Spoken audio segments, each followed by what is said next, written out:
Ja itse asiassa mä kävin myös vähän aikaa, mä kävin lomalla Tallinnassa ja itse huomasin itsestäni sellaisen piirteen. Mä en tiedä, onko tai mä luulen, että tää on myös aina tuttua monille muille. Jos te käytte laivalla ja te näette ne tullimiehet, kun te tuutte takaisin satamaan terminaaliin, niin jännittääkö teitä se tilanne? Okei, se on jännä. Minkälainen fiilis sulla tulee? Tuleeko sun sellainen, että sä oot tehnyt oikeesti jotain ja sit sä muistat, että ei ihan mä oonkin ja... Hei, mulla on myös ympärihuumeet mukana. Koska mä tajusin, mä tulin sieltä Tallinnan laivalta, mä näin tullimiehet ja ensimmäinen on jotenkin saman tien tulee fiilis, kävele mahdollisimman rennosti. Sitten mä kävelen heidän ohi näin.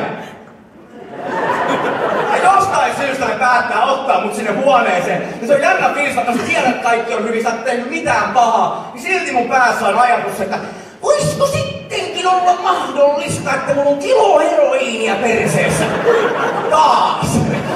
Ja siinä vaiheessa, kun mä huomasin myös, että heillä on tosi vähän huumoritajua. Että on aika totista porukkaa. Siinä vaiheessa, kun on tutkinut kaikki sun kamat, reput, laukut, taskut, housut, takit ja sanoo, että ok, kaikki on hyvin, voit mennä, niin ei kannata sanoa, että olipa lähellä.